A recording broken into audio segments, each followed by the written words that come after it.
I've got his book. This is his latest book. It's called Trans Life Survivors. And it's a fascinating story, super interesting. As we were putting together the different speakers to come in, as I was reading Ryan Anderson's book, The Life of Walt Heyer is one of those testimonies, one of those stories that he talks about. I began to look a little bit more into his life and did some research on him. And really, it's a fascinating story. He's going to tell you about it. But I love that he's using something that was difficult in his life, a challenge, an obstacle, something that was very, very hard for him to go out and now help other people. And he's very well spoken about the issue of gender dysphoria and transgender ideology. But it's not just from a place where, right, because he's read about it, because he's researched it, it's because he's lived it. And you want to hear this because as you deal with people, as you walk into environments where they're talking about these different things, right, you need to know somebody who's gone through it, right, and is on the other side of this. And he can tell you about the hurt, the trial, the tribulation, the difficulty of what this ideology has done to his life. And so as I want you to listen, I want you to learn, and I just want you to think about the journey that he's been on and the redemption that God has done in his life. Please welcome Walt Heyer.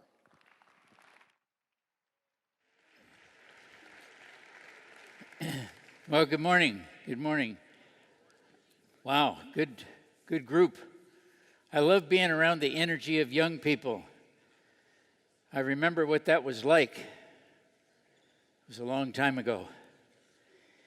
So, we're going to talk about the transgender thing, and because I lived it and experienced it and have come to realize when I began to experience regret about having gone through this almost 30 years ago, I was convinced then that I was the only one in the world that had gone through this and had made a mistake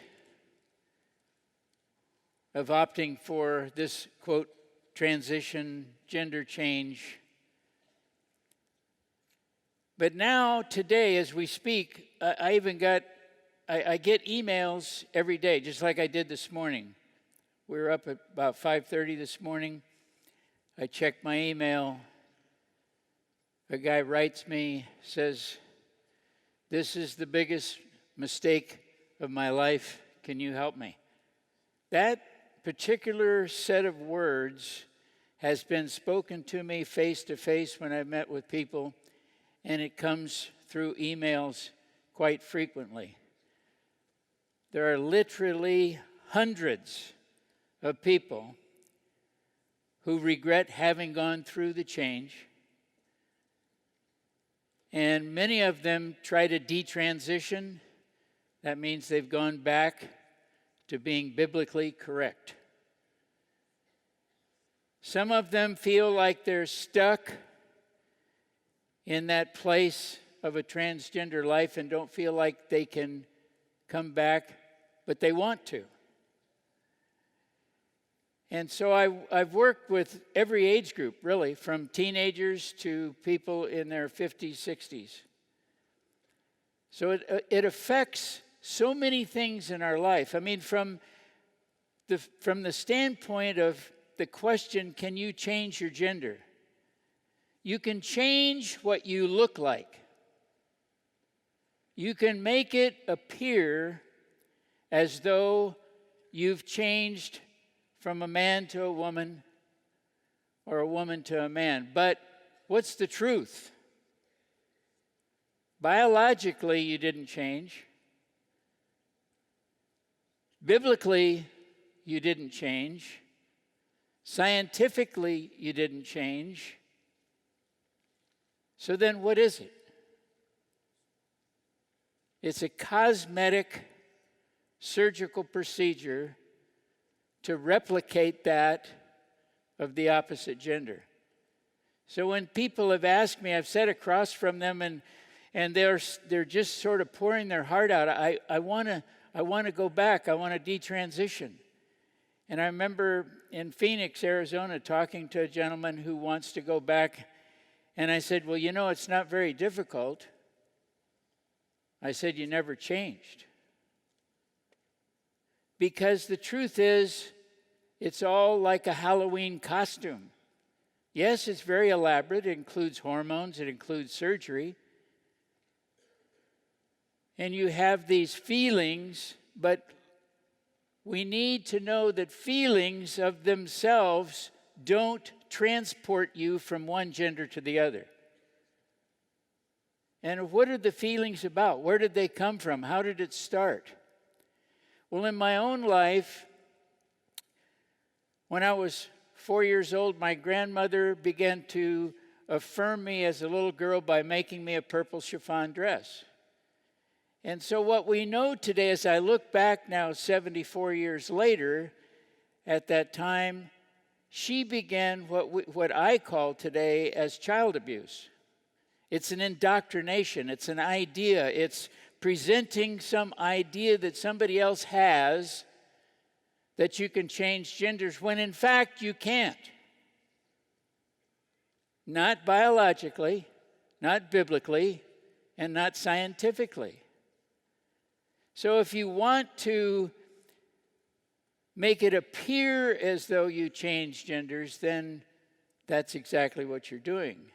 But if in your mind you think you actually did, let me assure you, you didn't. And neither did I. So when my grandmother began to cross-dress me and began to affirm me, because that's the big word we hear, we need to affirm, affirm, affirm. And I think that affirmation, in looking back at my life, was abuse, abuse, abuse. It was emotional abuse. It was psychological abuse. And it ended up actually destroying a life that I had built years after she made me the dress. Because it doesn't happen instantaneously. It takes a while for the destruction to take place. It evolves over time.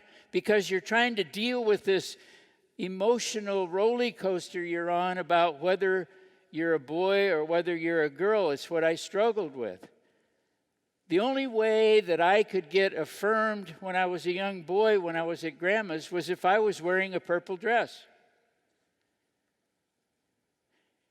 That was the only way she could see me and affirm me and acknowledge me. And I'd be in the purple dress and we'd be making donuts over the stove and baking things together. And she'd be teaching me these things.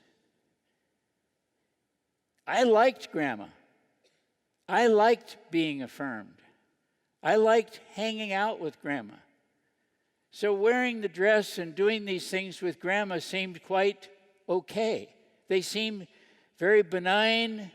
They didn't seem harmful.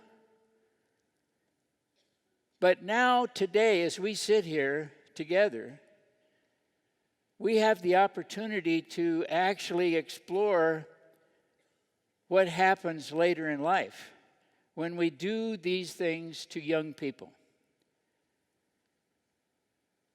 such as in introducing them to the idea that they can change genders when in fact that's not true. And today it's almost an epidemic. We're working with a person today where the mother wants the boy to be a girl, the father wants the boy to be a boy, and the boy doesn't want to be a girl. And yet, mom has enrolled the boy as a girl in school. So, this ideology has in some cases been weaponized to actually hurt people. And in this case, it's probably hurting the little boy. And in my own life, in my own testimony and experience, I can see how it looked so much fun. It looked so easy. It looked so harmless. But as I grew older, By the time I was 8 or 9, I became very confused. I was laying in bed at night. I would cry myself to sleep wondering, am I a girl? Am I a boy? Is there something wrong with me? I was beginning to think I was quite different. And that was because that purple dress had burnt an image in my heart, in my soul, and in my mind that there was something wrong with me as a boy.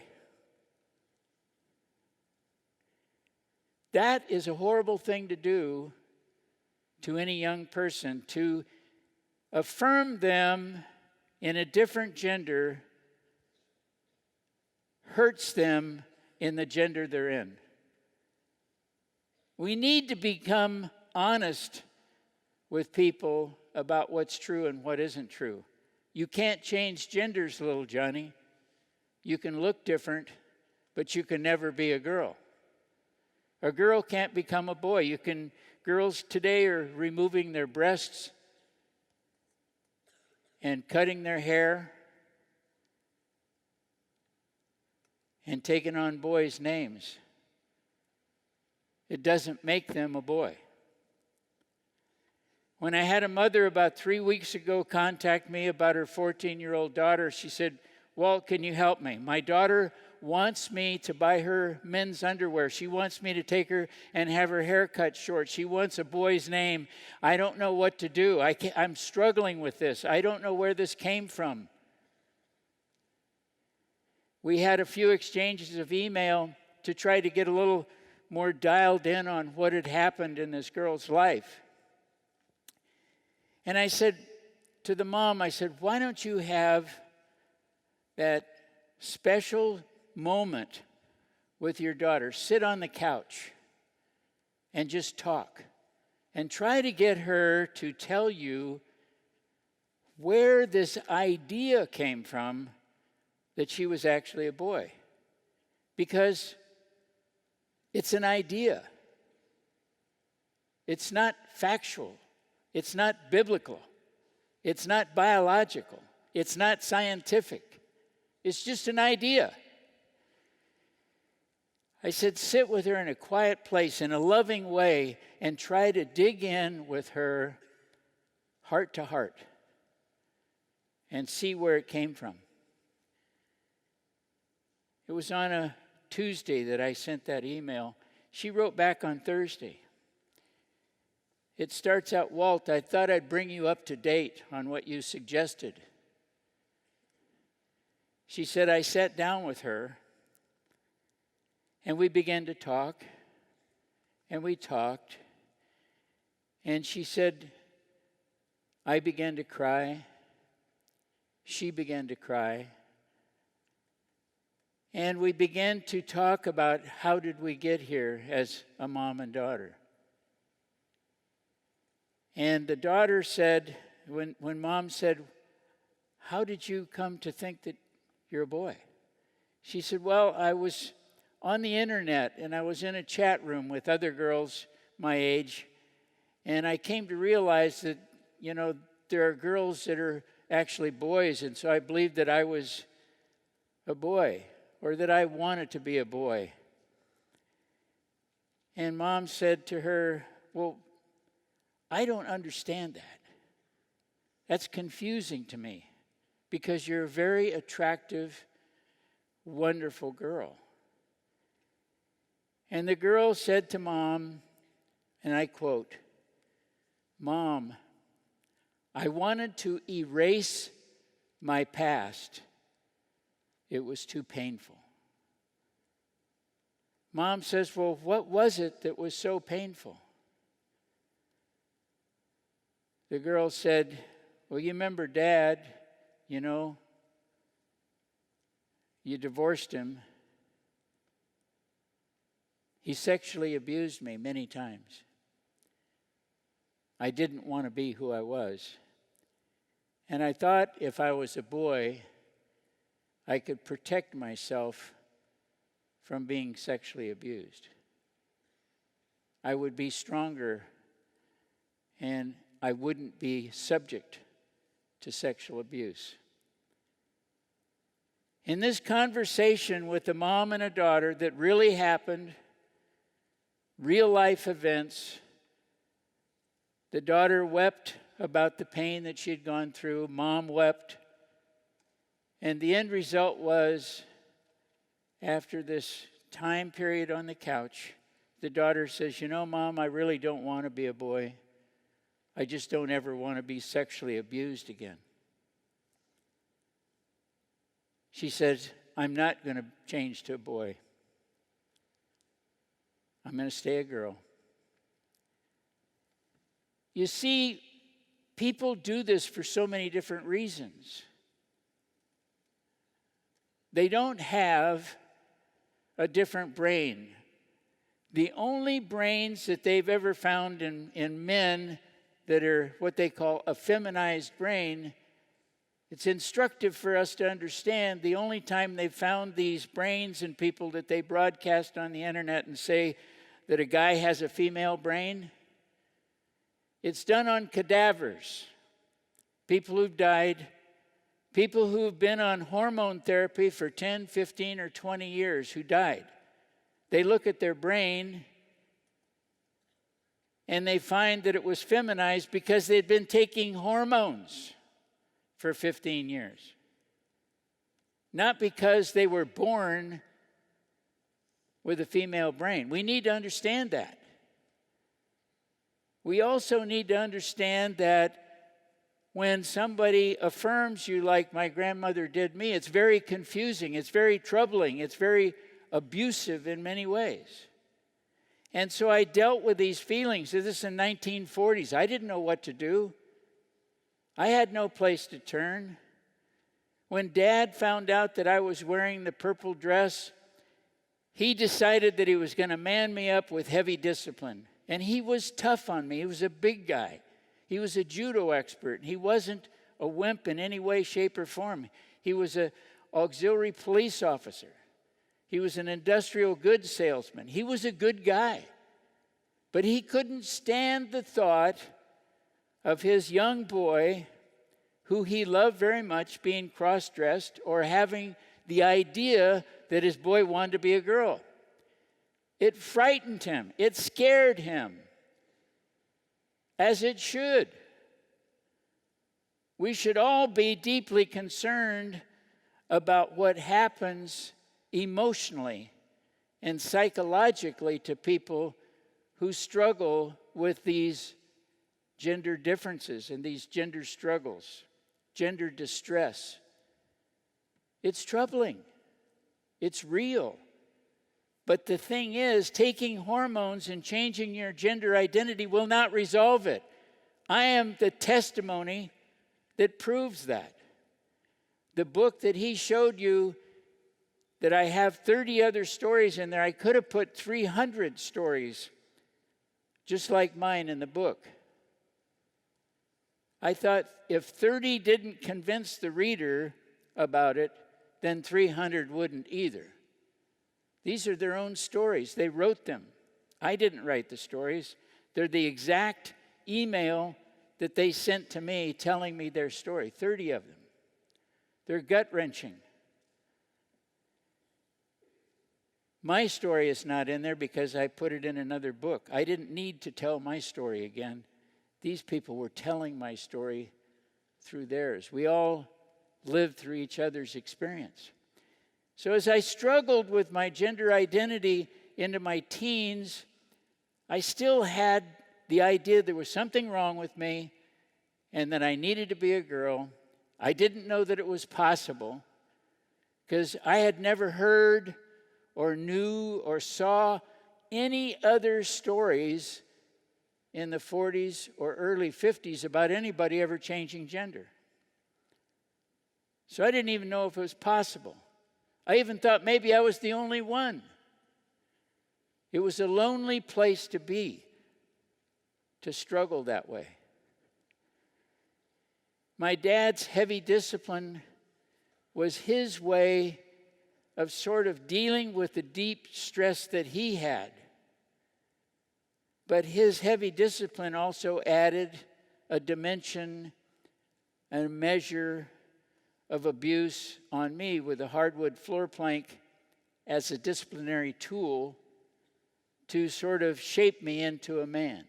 As I've said many times, I liken it to a blacksmith who sticks iron into the fire to heat it up so that he can take his hammer on the anvil and pound on it and shape it the way he wants to shape it. That's what my dad was trying to do. He was trying to shape his little boy and have him grow up to be a man. That was his way. But also because of the purple dress caused that abuse situation to occur in my life and how confusing it was, my uncle, my dad's adopted brother, decided to begin sexually molesting me. He thought I was fair game because I was a boy who wore a dress, that I was some kind of effeminate, fussy faggot was the term they used in those days. Not a good term. It's an ugly term. That was the 50s. And so before I was 10 years old, he was sexually abusing me. I internalized that, dealt with it as best I could, but I was more broken than ever before because not only did the purple dress in ways I didn't even understand at the time break me, not only did the hardwood plank across my butt break me, I became even more broken by the sexual abuse. I really didn't know how broken I was or how damaged I was. I kind of thought at the time that I was okay, that I was just struggling with this. But eventually, Christine Jorgensen, 1955, I believe it was, 54, 55, came across the headline, Male Marine becomes female. That was the moment of enlightenment for me. I knew, okay, I can do this then. This is much more common, I thought, as a 15-year-old boy by now. This is what I wanted. This is where I wanted to go. I wanted to do this, but I didn't know anybody. I just saw a headline. Many of the people came into this transgender life since Bruce Jenner, Caitlyn Jenner. Since Jenner announced his transition. So we're influenced by things we see, are we not? I was influenced by Christine Jorgensen, and many people are being influenced today as Jenner appears on magazine covers, on TV shows. He's got a lot of accolades, but he himself, even during the Diane Sawyer interview, if you go back and look at that interview, he talked about pacing the floor one night and considering suicide. That doesn't sound like a person who is totally satisfied with what's going on in their life.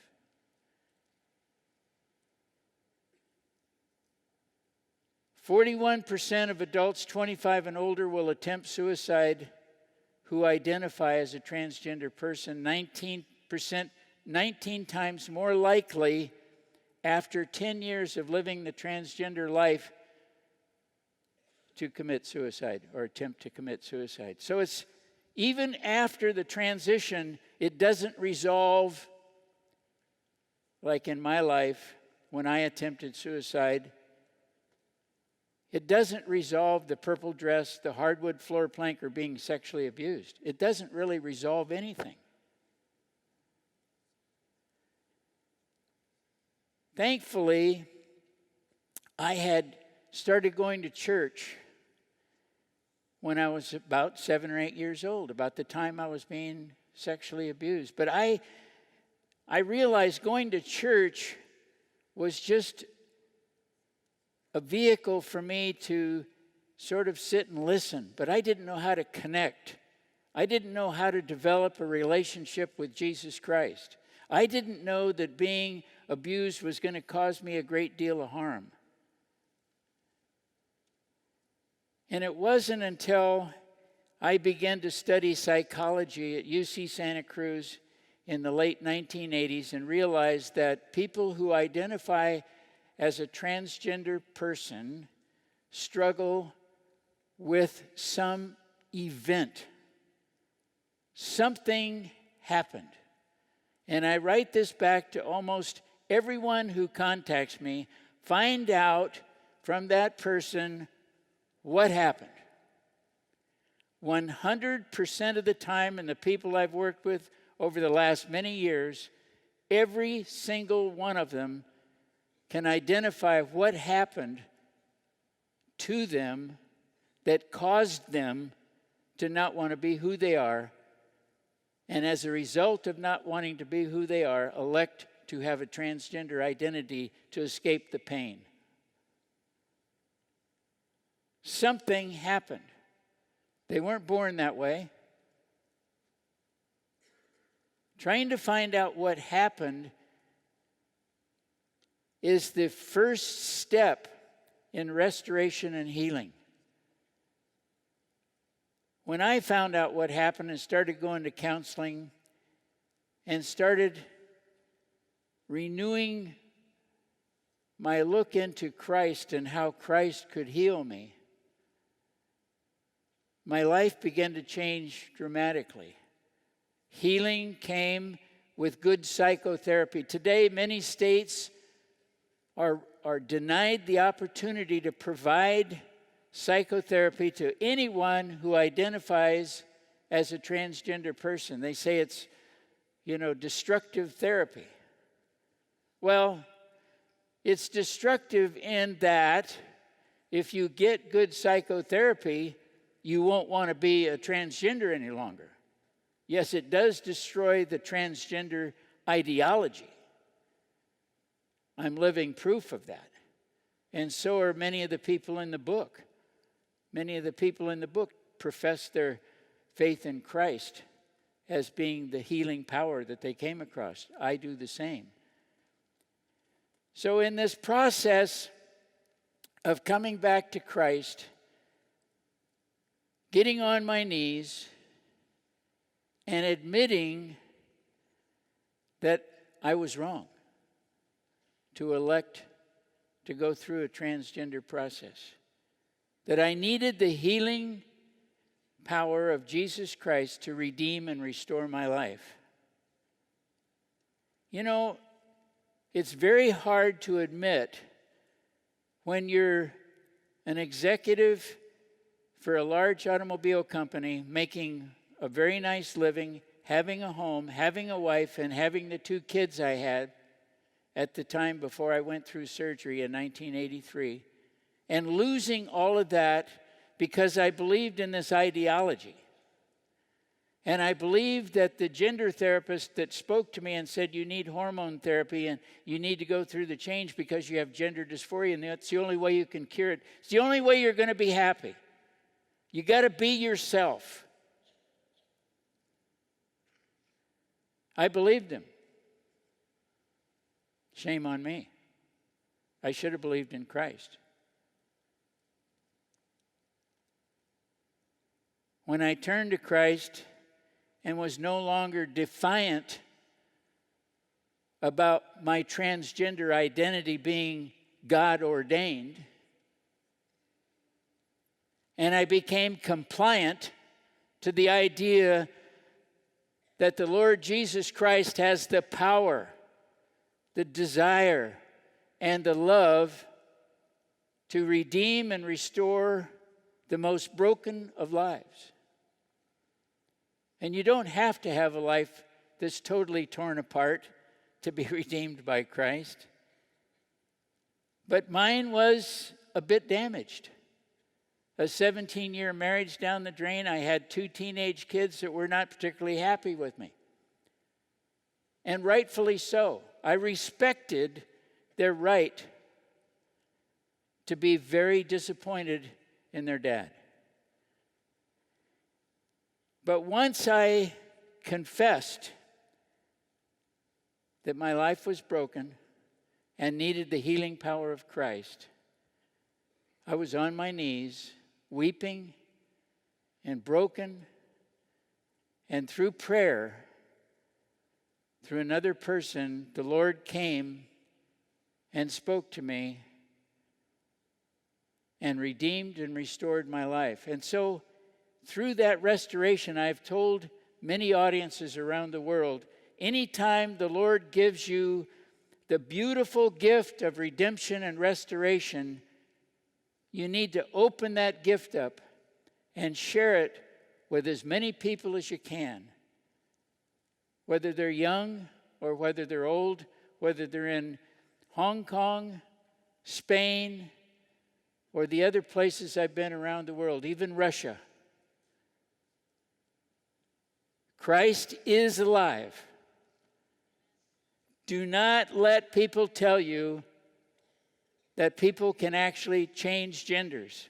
That is the destruction point to marriage as well. If we can destroy gender, we can destroy the biblical foundation of the church. It's important for us to know that it can't change. It's innate. Being a transgender is an idea built on pain and suffering. We need to offer healing through Christ to those people who have that pain and suffering, so that we can begin to heal even people who are broken within our midst. And I'm so glad to have been here today to have this opportunity to share with you over the last 2 days. You guys are wonderful. What a delightful group. I've been so thrilled to be here. Thank you very much.